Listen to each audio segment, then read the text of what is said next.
Alhamdulillah.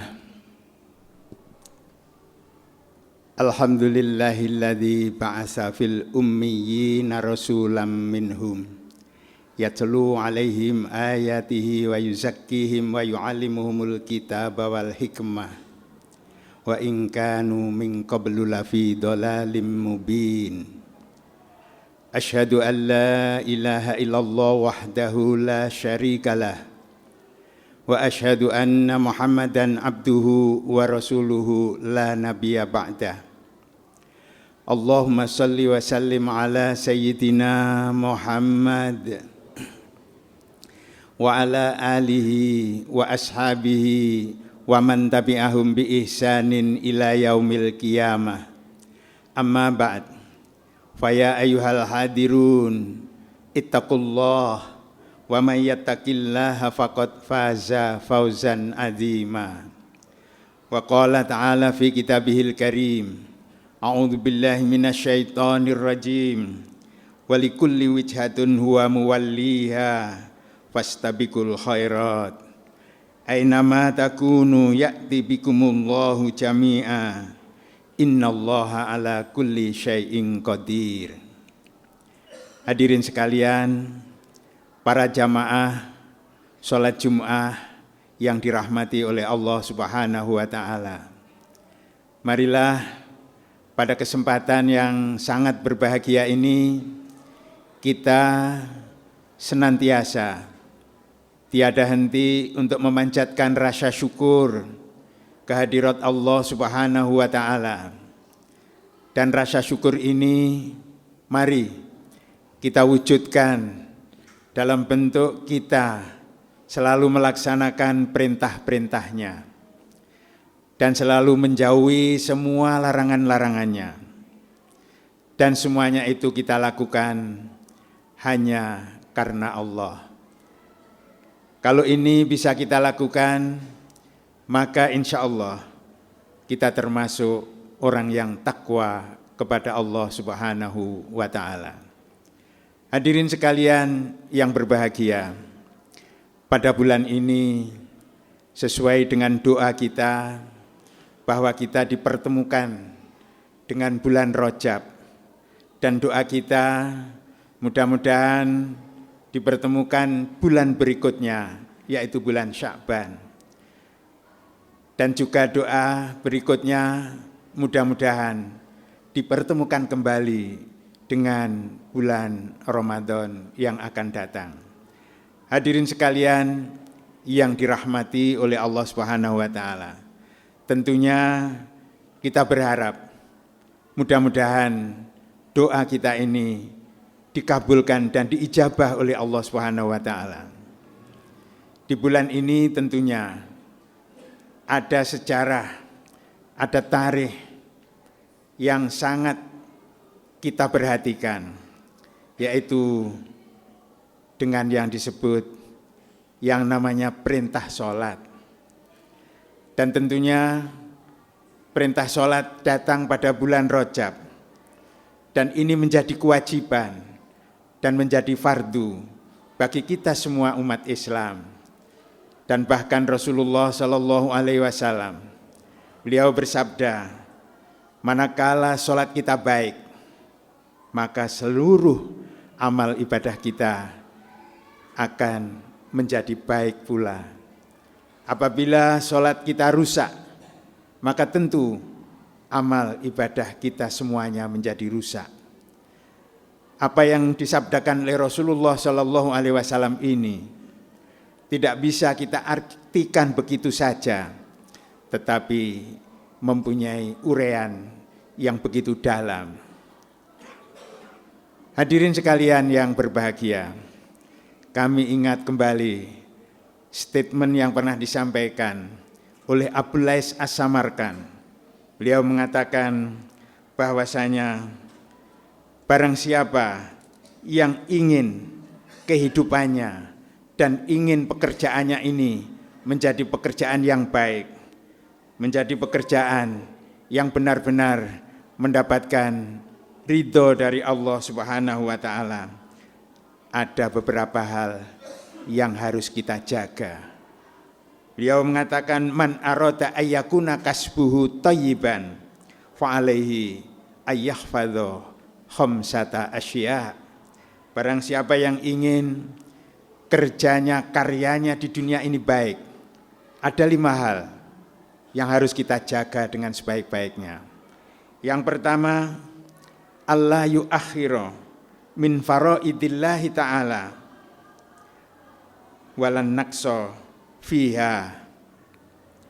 Hadirin sekalian yang berbahagia, bahwasanya apa yang menjadi kewajiban utamanya yaitu melaksanakan sholat 5 waktu, sholat fardu 5 waktu yang dimulai dengan sholat subuh, sholat zuhur, sholat asar, maghrib dan isya.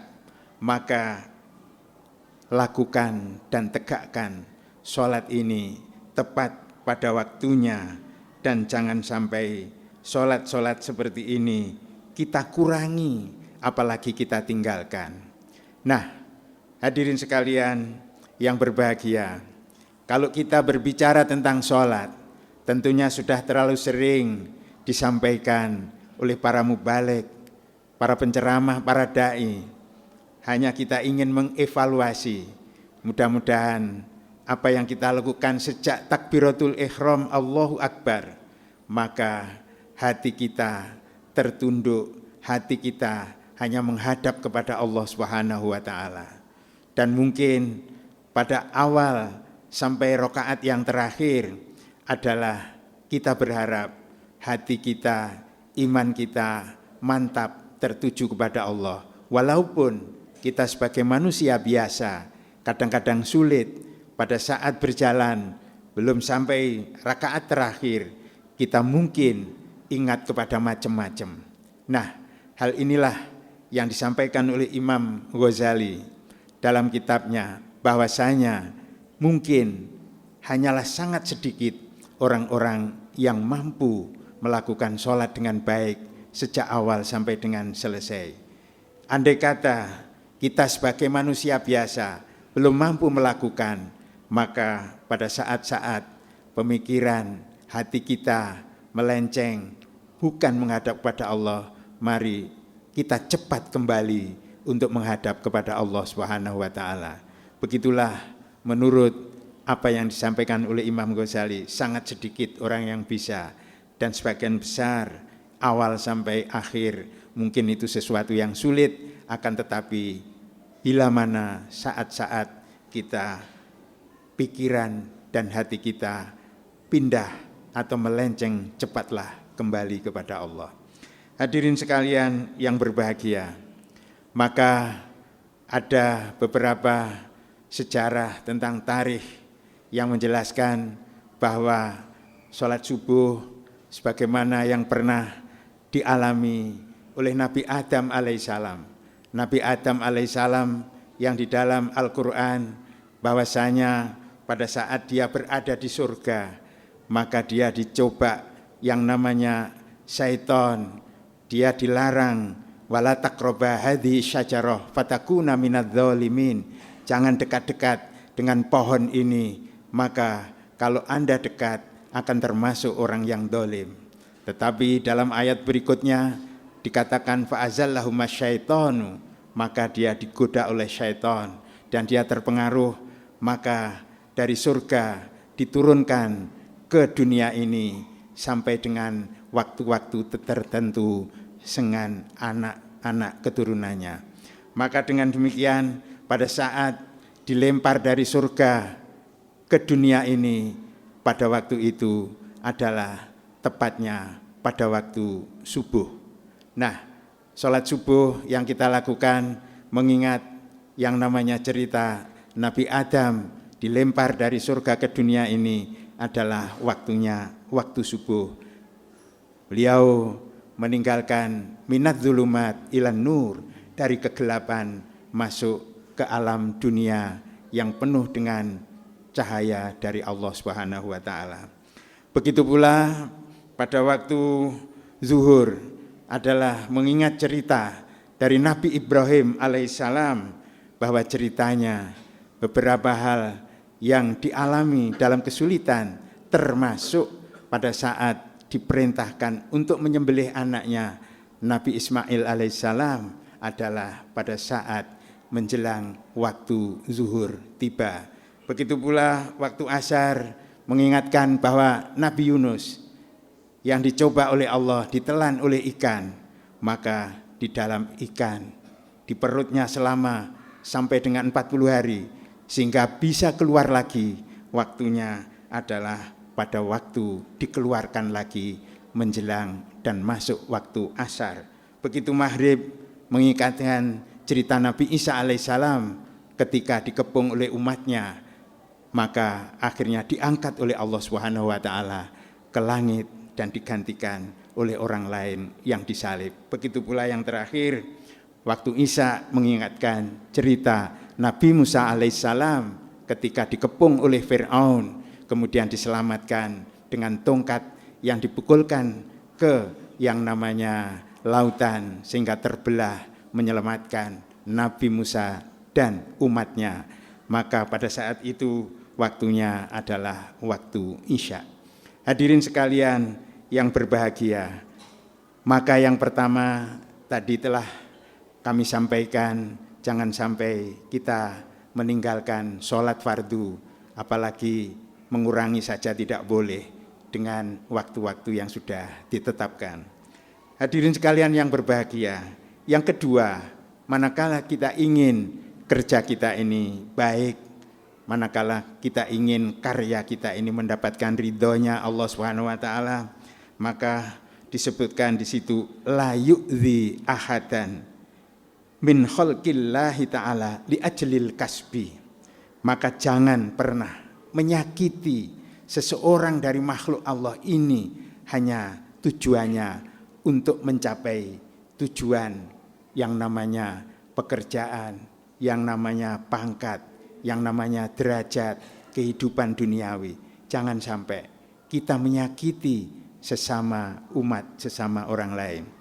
Hadirin sekalian yang berbahagia, maka dengan demikian kalau kita sibuk untuk mencari kesalahan, kekurangan orang lain dalam rangka untuk menuju apa yang ia inginkan agar supaya mendapatkan tempat yang ia tuju, agar supaya mendapatkan keuntungan yang sebanyak-banyaknya, tapi caranya dengan memfitnah, caranya dengan menyalahkan orang lain yang barangkali orang lain itu belum tentu salah. Maka ini harus kita hindari agar kehidupan dalam dunia kerja karya kita ini baik dan mendapatkan ridho dari Allah Subhanahu wa ta'ala. Hadirin yang berbahagia, maka hindari caci maki, suudzon dan lain sebagainya yang mengakibatkan orang lain merasa terzalimi. Hadirin sekalian yang berbahagia, kemudian Allah Subhanahu wa ta'ala firman-Nya di dalam Al-Qur'an, maka di sana disebutkan walladzina yu'dzunal mu'minina wal mu'minat bighairi maktasabu faqad tamalu buhtana wa ismam mubina. Bahwasanya orang-orang yang menyakiti orang-orang yang beriman, baik laki perempuan, mukmin mukminat, maka mereka yang kita sakiti tetapi tidak ada sesuatu yang dikerjakan, yang dilakukan itu memang menyalahi atau memang menjadikan orang tersebut menjadi marah.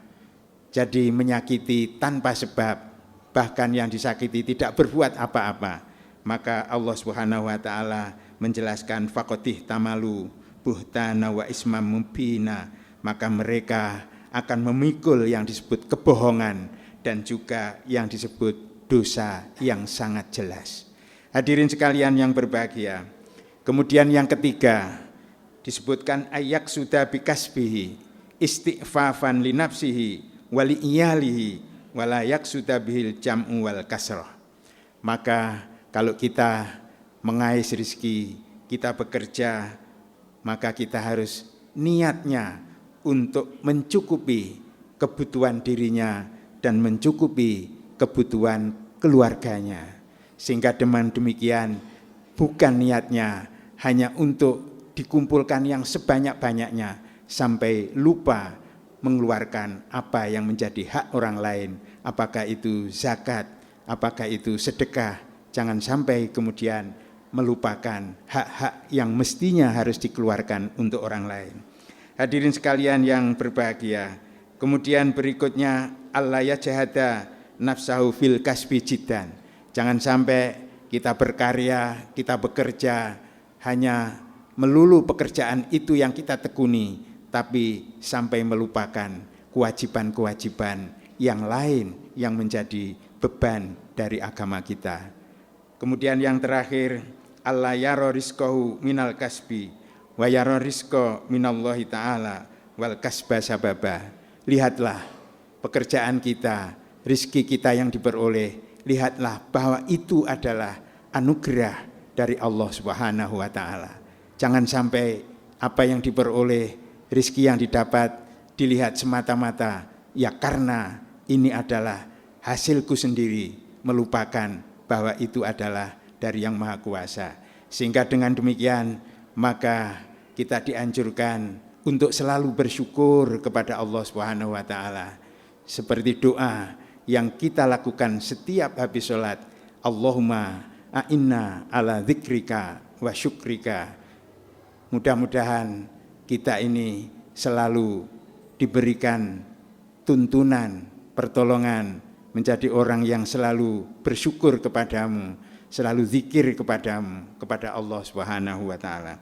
Hadirin sekalian yang berbahagia, itulah yang bisa kami sampaikan pada kesempatan yang sangat berbahagia ini. Mudah-mudahan ada manfaatnya. Wa akhiran aqulu qauli hadza wa astaghfirullahaladzim li walakum walidi waliwalidina waliwalidikum walisairil muslimin wal muslimat wal mu'minin wal mu'minat al ahya minhum wal amwat wa ja'alana wa iyyakum minal faizin al aminin wa adkhalana wa iyyakum fi sumratin wahidin wa qur rabbighfir warham wa anta khairur rahimin.